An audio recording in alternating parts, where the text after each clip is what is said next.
Most coaches avoid sales because they think it means pushing or convincing or being completely out of alignment. And let's be honest, nobody wants to be that greasy used car salesman, right? But really, you've just never been given a script that actually feels natural, one that feels more like coaching and less like sales. So in this video, I'm gonna walk you through the 12-step framework that gets prospects to sell themselves on working with you. But before we get into the 12 steps, let's start with a question. When I say the word sales or salesperson, what's the first thing that you think of? It's probably something negative. Yuck, greasy, sleazy, used car salesman, liar. I was the same way when I first started coaching. And my first sales mentor told me, he said, "Hey, Xander, I need you to realize that sales is not a good thing or a bad thing. It's a tool that can be used by good people for good or by bad people for bad. So are you a good person? Then you have a moral obligation to sell more of your coaching and learn to love it."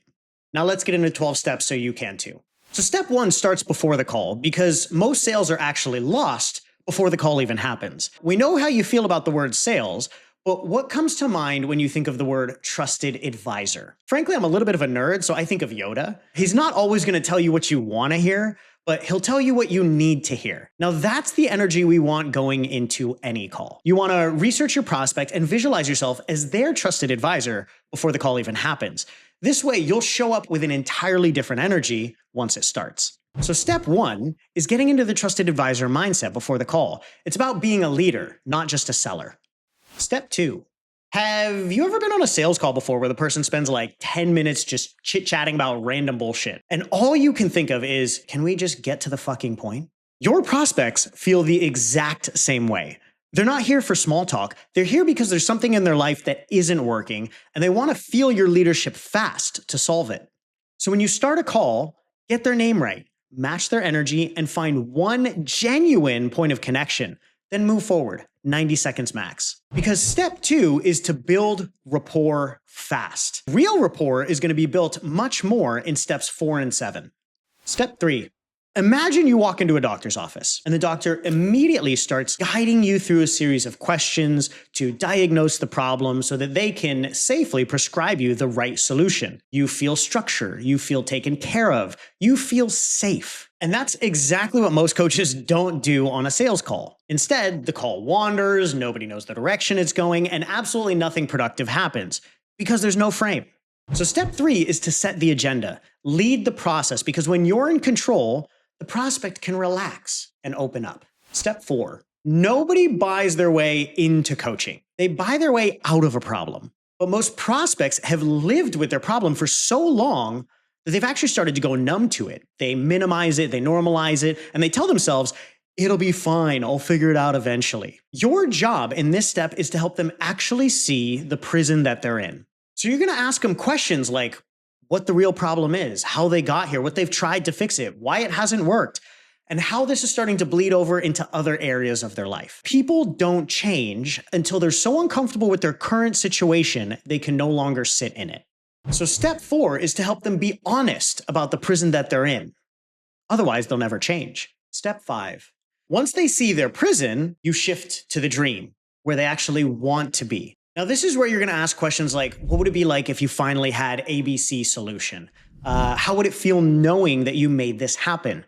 How is this going to affect the other people and the other areas of your life? And that's step 5, to contrast the prison with the dream. And the dissonance between the two creates the real value of your coaching. Step 6. Instead of trying to convince someone to work with you, you're actually going to interview them to see if they'd actually make a good client for you. You're going to ask 2 to 3 simple qualifying questions to understand whether or not they're actually going to do the work, they're going to follow the coaching, they're going to hold up their end of the bargain. This actually shifts you from being the seller to the selector. Step 6 is to set your conditions. They're not just choosing you, you're choosing them.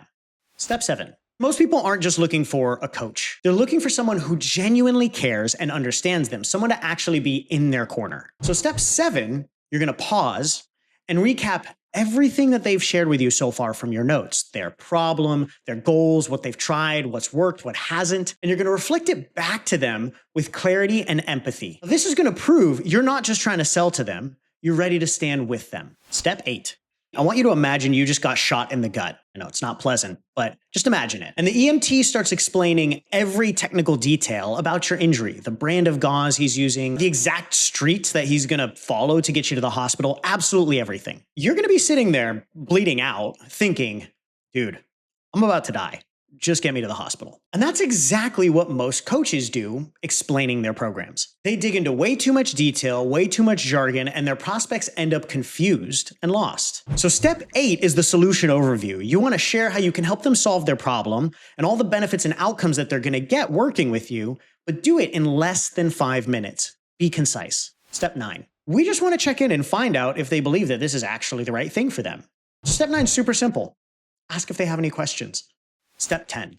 You never just blurt out price, you frame the value. Before you ever mention a number, you walk them through the real cost of what that problem is actually costing them now that they've actually unnumbed it, right? The weight that they're carrying, the confidence they've lost, the opportunities it's killed, and the ripple effect into their health, their career, their relationships that it's causing. Only when somebody sees the true price of staying in their prison, a $3,000 or $5,000 or $10,000 program suddenly feels like pretty lightweight. So step 10 is to deliver your price with certainty. When they feel the value and you own the number, it lands as obvious, not salesy. Step 11. Have you ever walked away from a purchase feeling like you just got pushed or shoved into the sale? Yeah, that's the exact opposite of what we want to do here, all right? When someone's about to invest $3,000 or $5,000 or $10,000 in themselves, I want you to understand that fear is quite normal. Their brain starts showing every excuse it can not to move forward. And that's not because they don't want the transformation. It's because committing means change. And that's scary for most people. Now, in this situation, traditional sales will teach you to overcome objections, wrestle them into submission till they get a yes. Just please don't do that. You don't need to objection handle. Coach them through their fears so they can courageously commit to the future that they actually want. So step 11 is fear busting. You're going to guide them back to their intention and why they came on the call and who they want to become moving forward, so they can commit to taking the first step, even if it's a little bit scary for them. All right, last step. Once you've gotten to the yes, help them make their first payment, frame the journey for the next couple of weeks, and get them into action immediately. They broke the inertia by committing. Now let's keep that momentum moving forward. And don't forget to congratulate them. Thank them for putting their trust in you. Step 12 is to tuck them in, safe and sound. Oftentimes it's a big commitment, and let them know that you don't take it lightly. When you write your coaching sales script in this way and you practice it, you're going to enroll more clients and change more lives without feeling like a total greaseball. Now, once you have your sales script dialed in, do understand that this is only like 11% of the puzzle.